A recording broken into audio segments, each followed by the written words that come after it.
morning, ladies and gentlemen. If it looks like I've had no sleep, it's probably because I've probably had no sleep. If you notice, we worked till 11 o'clock last night. It was a little after 11. I got home, got a video edited, and got it out to y'all before 1 a.m. It was already up. So, yeah, I'm a little tired, but we are, I told y'all we try to get this thing running, so I'm keeping my words.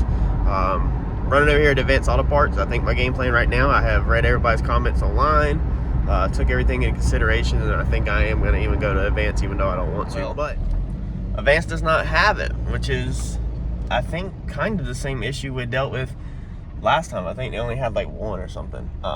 So we're going to pull over here to O'Reilly's. We'll see what they have. If not, we'll definitely be going to the Ford dealership, I guess. We got to have one this morning. She looked at me, she said, "How fast do you need it?" I said, "Now." She said, "Nope." All right, I said, "Well, y'all gonna make me pull over here to O'Reilly's." So let's see if they got one. O'Reilly's does not have one. My local one. They got one about 20 minutes up the road, 15 minutes up the road. So I guess I'm gonna head there. Because then in the parking lot, I called the Ford dealership. The Ford dealership does not have one. They did say I was looking for the 2016 because some people in the Coyote groups said to put a Gen 2 Coyote starter on it for whatever reason. A couple people voted it that was the best one, and it does list different in the system, 2 different starters. So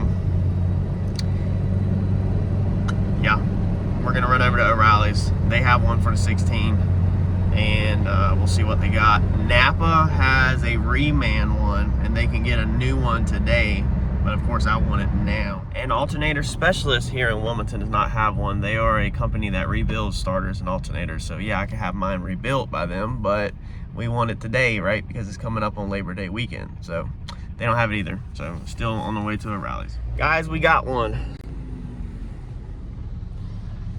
So I was driving down Carolina Beach Road here in Wilmington, heading to the other O'Reilly's, like I said, and all of a sudden I got a phone call while my GPS was up, and I attempted not to answer the phone call because I'm a business owner. And I really don't want to be bothered this morning, quite frankly. And like y'all know, I'm closed to the public now. I closed my body shop, and I only do car sales, and I don't handle the car sales. Wife and Eddie handles car sales. So I was gonna ignore it, but I decided to answer it.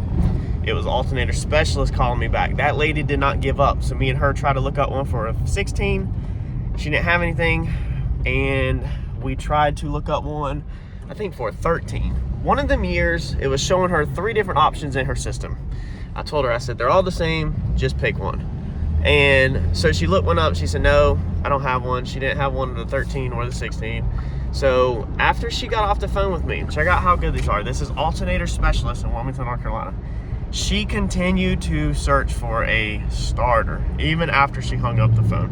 This is a little like mom and pop shop. She called me back. I guess she had my number in call history, and she was like, "Honey, I have one. I'm not sure if it works. It's saying that the part number is different than the one you have or the one you were asking for." She's like, "But if you want, I will text you a picture to see if it'll work."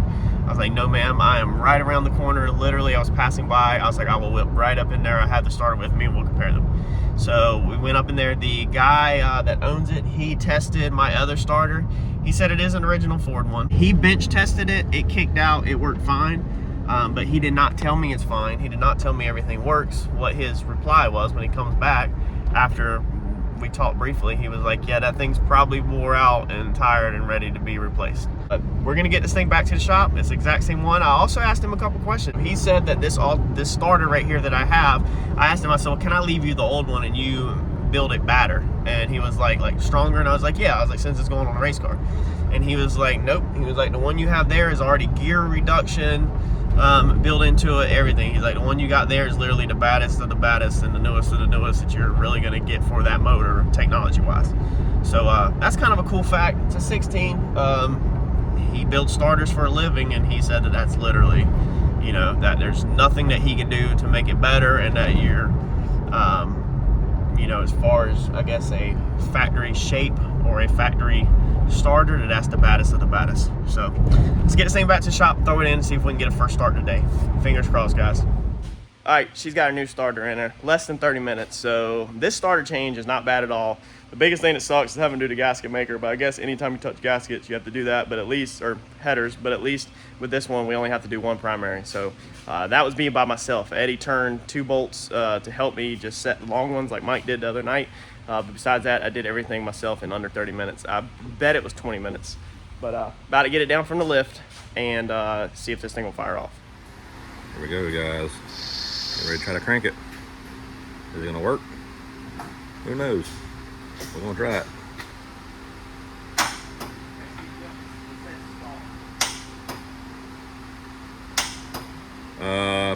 Starter's clicking. What do you mean that's what I was doing last night? We had it actually turning over yesterday.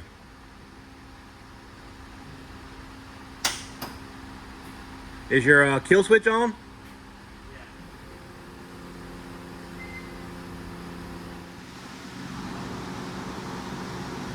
All right, round 2. The breaker was locked. Look at there. Oh.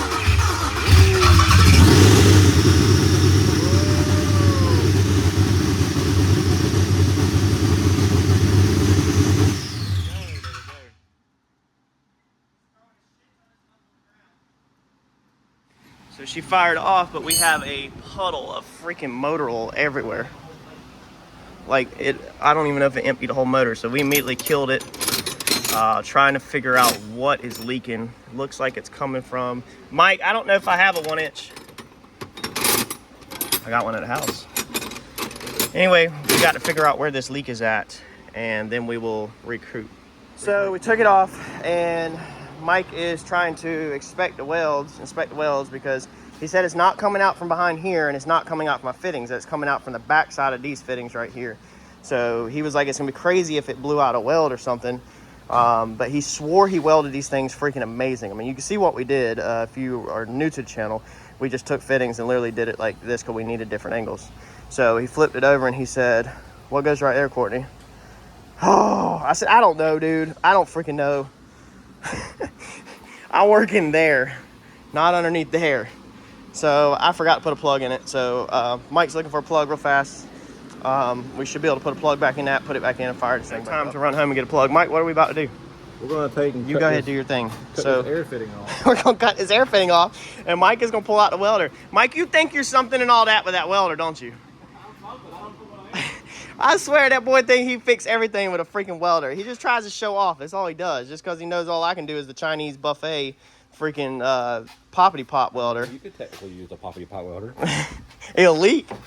Well, he thinks he's all fancy as crap, man. I hate welders, man. I really do, because they just think they're God's gift to the world, because they can just fix everything. So, or we could just leave, Mike, we could just leave that on there and hook a line to it. And put it away. I don't know. We put a rubber line off of it and put a bolt in a rubber line.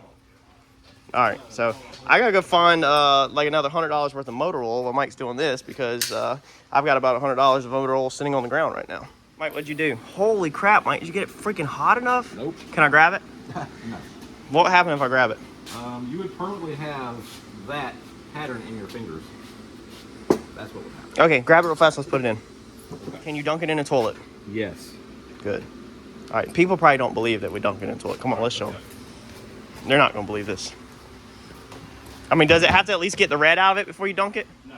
It won't mess the threads up? No. Hold on, we gotta turn on the lights. Everybody see our bathroom of hell. There you go. Ooh. There we go.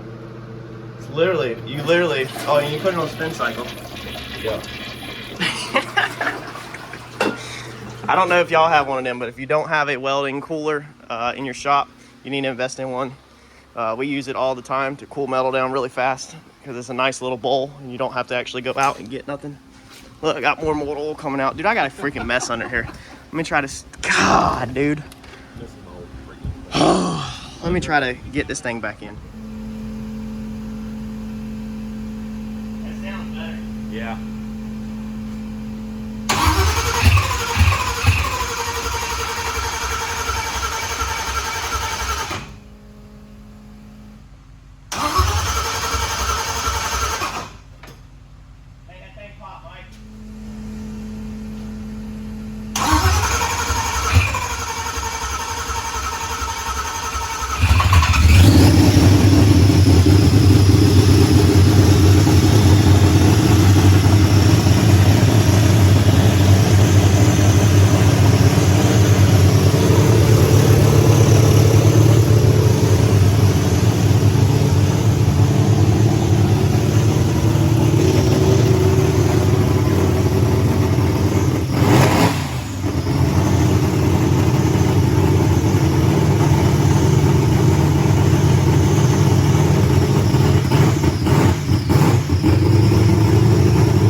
telling you, my adrenaline and just lack of sleep and everything is just at an all-time high. I'm trying to come down from it and decompress on the way home.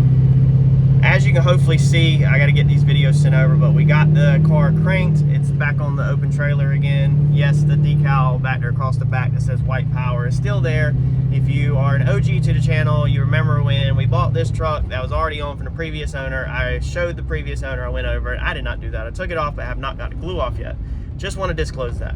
Not my decal. So, I'm jacked up, like no sleep and just working.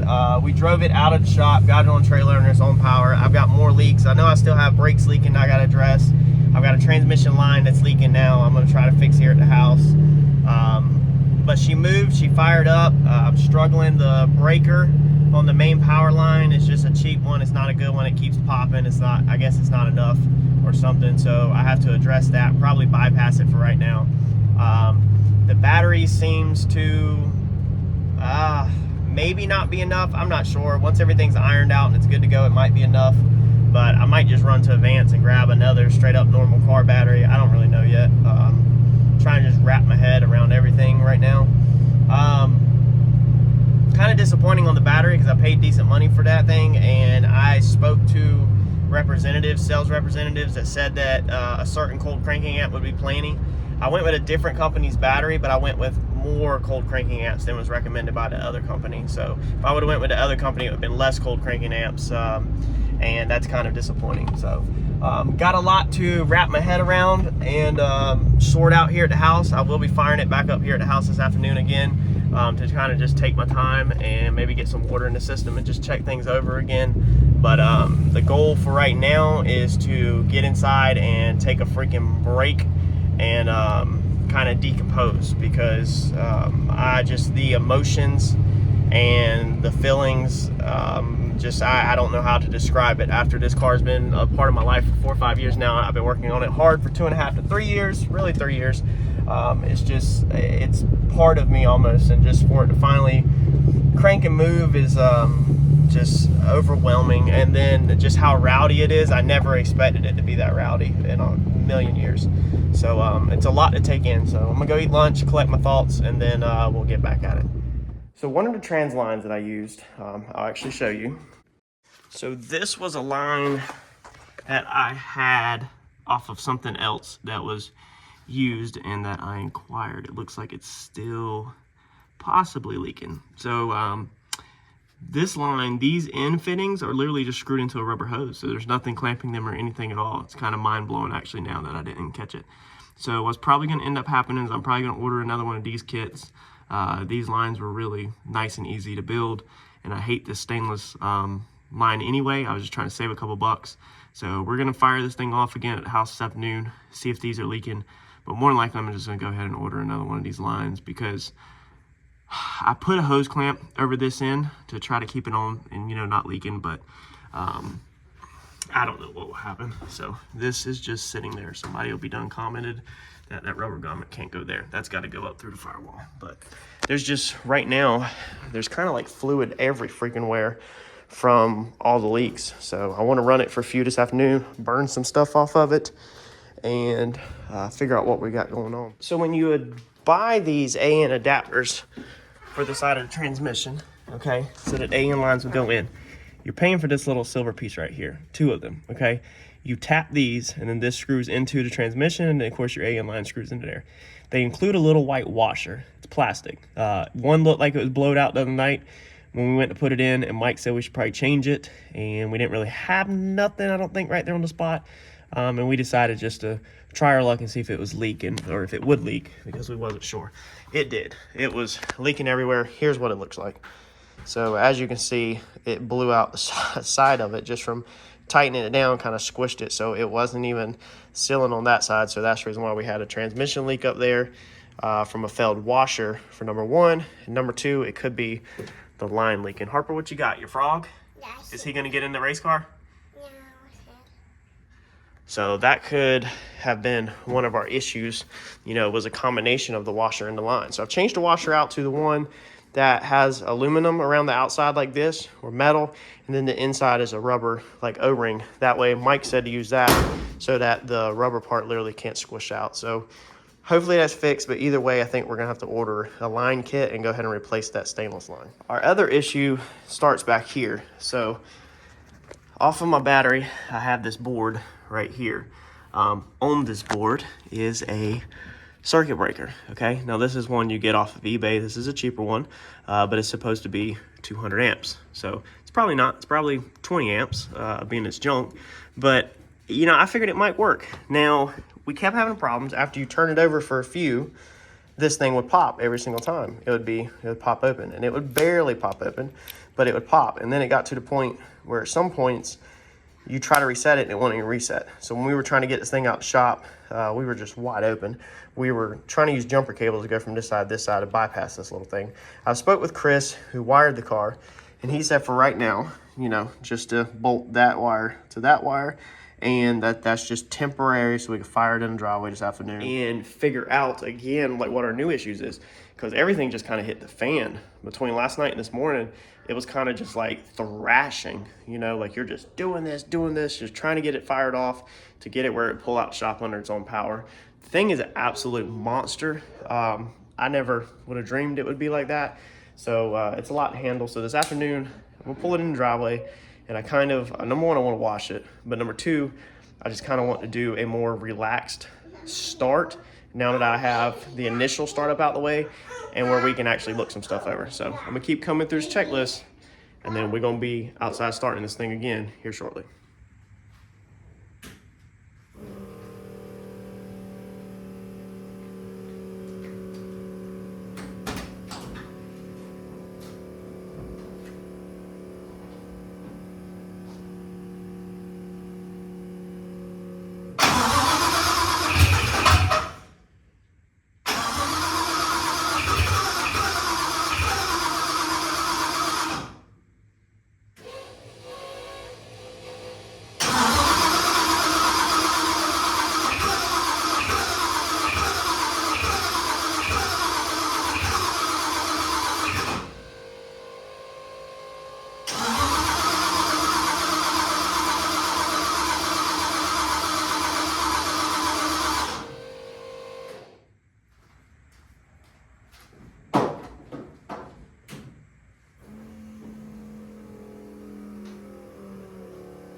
So I've tried to crank it here at the house and it won't crank again.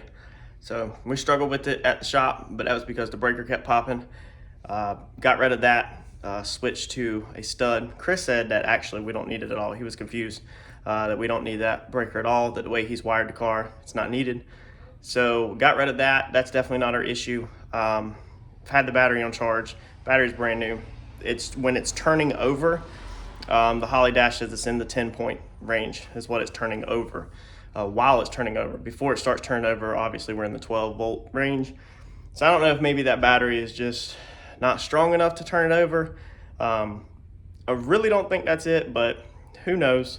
So extremely frustrated this afternoon, hot, tired of working on this thing, I guess, and not being taken from the family, I guess. So I think I'm gonna roll it inside and be done with it this afternoon. And the frustrating part is that being I don't understand the Holly stuff and I don't understand motor things, there's just not much you can really do. You're kind of just shooting in the dark. Can't get on a laptop and look at anything because I have not learned yet what I'm even looking at. So you're literally just, you won't be looking at anything. So gonna have to figure out how to get this thing to run so that we can make sure there's no leaks or nothing like that, so that it can go to TKM and be tuned. I know it will run, I know it will start because it has, but I just don't know why it would start then and not now. Like, haven't really changed anything. Maybe I'll make some grounds this weekend, some other way. Who knows? We'll figure it out. We'll keep on chirping. We're not quitting, not throwing in the towel, obviously, come too far to quit now. So it's very frustrating though. Well, this is how we're gonna finish our afternoon. Figured me and Harper would go for a ride. She's driving her mother crazy. Her mother's probably hanging on by thin thread. This one is driving her crazy, and I have been away from the house a ton. She's been taking care of her in the afternoons, you know, Monday afternoon, Tuesday afternoon. Friday afternoon I hung out with her I hung out with them until it's time for her to go to bed, but it's still just a lot on her. So, car's aggravating me. I probably need to check for all the basics. Spark. It's definitely dumping fuel. Got a fuel leak at the back of it, but who knows how much fuel is seen up front. It's showing on the Holly dash that it does have fuel pressure. So it's showing that we have like 38 PSI of fuel pressure on it. So that should be good, but probably need to confirm that we have spark and everything else. I don't really know what else much to do. So we'll try to figure it out some more. Try to make some grounds. I don't know. It about gets to the point where I'd rather just take it to somebody and pay somebody who knows what they're doing just to kind of look at it. So, like I said, Kevin, TKM is 3 hours from me. It's a 6 hour round trip. So I hate to make a 3 hour trip there. They get it to run fine, but then we got all kinds of stuff that limits us from going on the dyno, whether it's leaks or the transmission or whatever. So we really need to get some drive time here in Wilmington before we make that trip. So we're gonna wrap it up. I pushed in the garage, closed the garage up, and I am done with it for today. So I don't know if I'm gonna mess with it tomorrow either. It's Saturday. I'm supposed to be going to Myrtle Beach tomorrow afternoon for John to go racing. So hopefully that race starts late so I can spend most of the time around the house in the morning with them.